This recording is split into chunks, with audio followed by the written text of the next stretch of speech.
All right, stand by.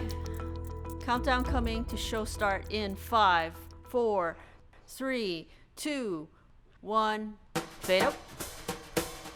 I don't know if filmmakers ever die or retire. They just keep going. And I'm still at it.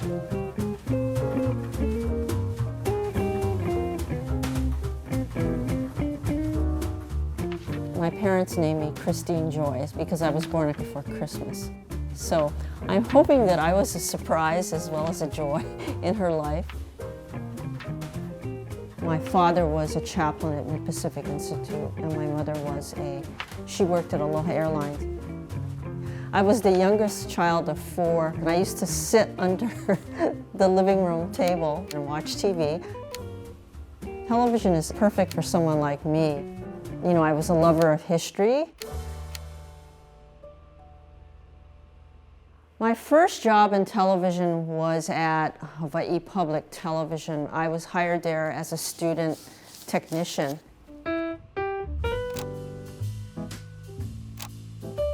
at first it was quite intimidating, but once you understood what everybody did, it became much more fun. I knew at that point in time that's what I wanted to do for a living. There were hardly any women directors.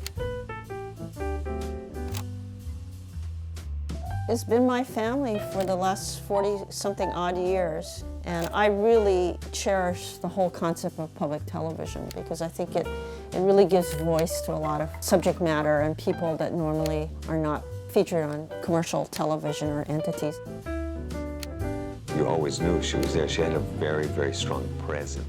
My career has been focused on Hawaiian history, meaning the history of not only the native Hawaiian people, but also the immigrants and those that came to Hawaii to find a better life. Canefield songs told the story of the Japanese immigrants that came to Hawaii to work on the cane fields. The work was hard, the pay was terrible. What are you gonna do? You sing. I would encourage new filmmakers to remember their history and don't assume that people know about it, and to talk to their families to find about the stories. And you'll be really surprised because a lot of times it's either too painful for them or they just don't think it's important. It's important to continue the documentation because it'll get lost. Kapa was one of these things that, not because it was any militant kind of thing, but it was one of the things, one of our arts that had been completely lost. With the negative and the positive space and telling them what you don't put in has just as much weight as what you do. The empty space is just as important as the black space. I worked on and I'm still working on a local television show called Rice and Roses. Every week, we would scramble, go out into the community, tape and edit together stories about working people in Hawaii. And that's always been my love, getting the perspective of ordinary people. What I found out is their stories were incredible. It's a story about Hawaii and a plantation lifestyle which no longer exists. And it's a tribute to a man, Coach Soichi Sakamoto, and those remarkable... This was in the 1930s, and he took them to the mainland. They won national championships, and they were ready to go to the Olympics. But unfortunately, the Olympics were canceled because of World War II. I realized how little I know, and that nobody is necessarily the bad guy or the good guy. When I'm on set, I'm looking at the monitor because obviously that's what the camera's going to see. Whenever I would turn around, I would see Joy as the director. I would see her back because what she was doing was staring into the monitor to make sure that the shot was staying consistent in the way that we wanted it and would be useful for her when she was editing. She deals with people in the most wonderful ways. She's probably the best live director in the state. She's probably done more live television directing than almost anyone, unless there's somebody at one of the news stations that does the nightly news. And when she sits in the director chair, she's aware of everything going on.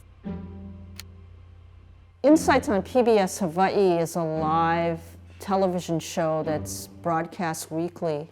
So what's fascinating about doing live television is that you have to time everything. It's like a symphony orchestra. You have many people working behind the scenes, and so you have to have a language that everybody understands. Instead of waving a baton, it's all done over a headset. As an editor of almost all of my projects, I felt that it was just as important as being out in the field. It's fun, but it's arduous at the same time, and it really does take a lot of time.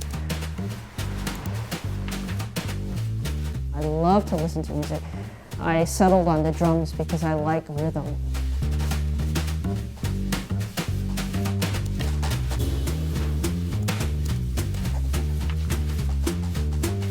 And so being an editor, it kind of helps.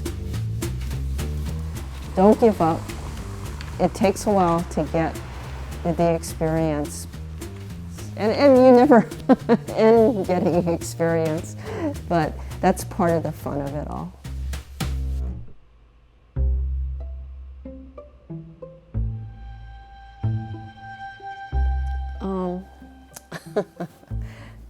Do you regret anything, Joy?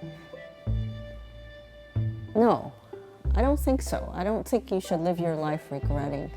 And I've been really blessed to have a career that was supported by my family and a career that was fulfilling and is still fulfilling.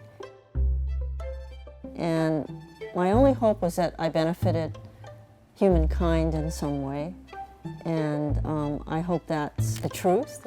Of a world with peace, a world without war.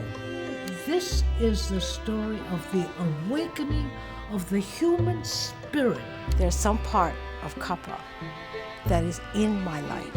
Find a career that you know you will enjoy, and when you get up in the morning every day, pop out of bed and just do what you're supposed to be doing and enjoying life. If you feel the passion to do this, keep going. You're going to have some rough roads ahead, but let me tell you, it's going to be worth it. In 5, 4, 3, 2, 1. Okay, stand by, please. We have 30 seconds left to the program. 30 seconds. 1 in 3, 2, 15 seconds. Wrap